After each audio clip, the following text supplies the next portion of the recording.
Eden garden থেকে fort William, মহাকরণ থেকে আলিপুর চিড়িয়াখানা, কলকাতা বিমানবন্দর, এমনকি রাজভবন, কি নেই ওয়াকফ সম্পত্তিতে? সারা পশ্চিমবঙ্গ জুড়ে এত ওয়াকফ সম্পত্তি রয়েছে, জানলে আপনি অবাক হয়ে যাবেন। আর আজকে মূলত থাকবে ওয়াকফ সম্পত্তি নিয়ে বিস্তারিত আলোচনা। পশ্চিমবঙ্গে কত, গোটা দেশ জুড়ে কি কি রয়েছে ওয়াকফ সম্পত্তি। লোকসভার পর রাজ্যসভাতেও পাস হয়ে গেল ওয়াকফ সংশোধিত বিল, আর এরপর থেকেই গোটা রাজ্য উত্তাল। এখন মুসলিমরা মাঠে নেমেছে, কিন্তু সরকারের কেন হঠাৎ এই ওয়াকফ সম্পত্তির দিকে নজর? কেন সরকার হস্তক্ষেপ করতে চাইছে ওয়াকফ সম্পত্তিতে?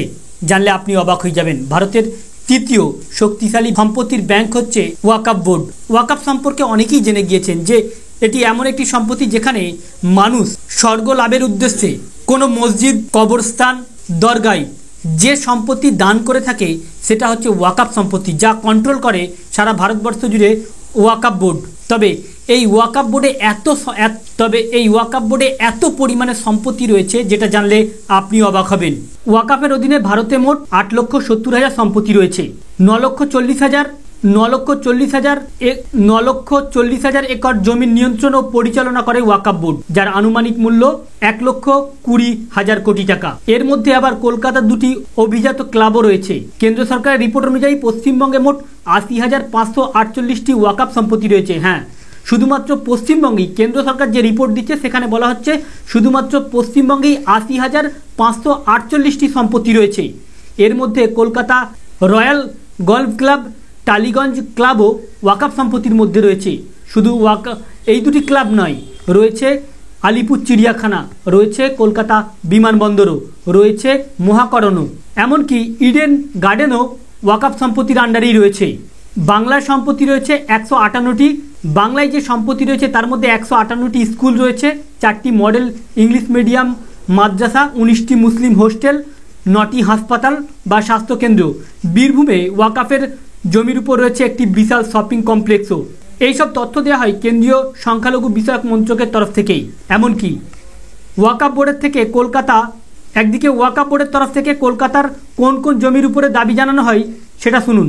বিভিন্ন সময় রাজভবন, মহাকরণ, ইডেন গার্ডেন্স, ফোর্ট উইলিয়াম, চিড়িয়াখানার অর্ধেকটা, মোহনবাগান, ইস্টবেঙ্গল, মোহামেডান ক্লাবের জমিও ওয়াকফ সম্পত্তির মধ্যেই রয়েছে প্রসঙ্গত।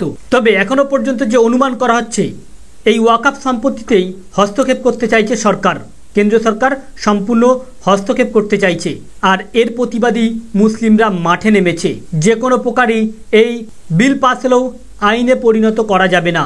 ইতিমধ্যেই কলকাতা থেকে শুরু করে গোটা দেশ জুড়ে একটা বৃহৎ আন্দোলন চলছে। শুধু তাই না, এমনকি এই বিল রুখতে আগামী দিনে আরও ভয়ানক আন্দোলন হতে পারে। ইতিমধ্যেই সেই আন্দোলন শুরু হয়ে গিয়েছে। তবে মাঝখানে বেশ কিছু প্রশ্ন আসছে। কেন্দ্র সরকার কেন মুসলিমদের পার্সোনাল বিষয়গুলিতেই হস্তক্ষেপ করছে? কখনো 3 তালাক, কখনো আবার ওয়াকফ বোর্ড। মুসলিমদের নিজস্ব যে বিষয়গুলি থাক না মুসলিমদের কাছে, এ নিয়ে কেন রাজনীতি? দাবি করা হচ্ছে যে শুধুমাত্র ধর্মীয় মেরুকরণের উদ্দেশ্যেই রাজনীতি লক্ষ্যমাত্রা নিয়েছে বিজেপি। কারণ স্বাধীন ভারতের পর এই প্রথম এমন গোটা দেশ জুড়ে হচ্ছে, যা শুধুমাত্র টার্গেট করা হচ্ছে মুসলিমদের, এমনটাই দাবি করা হচ্ছে। শুধু যে মুসলিমদের তা না, সংখ্যালঘুদের উপরেই যেন আঙুল তোলা হচ্ছে। তো ফ্রেন্ডস, আপনি যদি একজন স্বচ্ছ ভারতীয় নাগরিক হয়ে থাকেন তাহলে আপনি কি চান ওয়াকফ বিলটি আইনে পরিণত হোক? আপনার মূল্যবান মতামতটি কমেন্ট বক্সে লিখে জানাবেন। আর যদি আপনি চেয়ে থাকেন না ধর্মীয় সম্পত্তি যার যার তার কাছে থাকুক, কারণ একাধিক আলোচনায় উঠে এসেছে যে ওয়াকফ সম্পত্তিতে 2 জন করে অমুসলিম রাখা হবে এবং সেখানে একজন মহিলাকেও নিযুক্ত করা হবে এবং দায়িত্ব দেওয়া হবে জেলা শাসককে। এ নিয়েই প্রতিবাদ চলছে। এই ওয়াকফ সম্পত্তি থাকুক ওয়াকফ বোর্ডের হাতেই।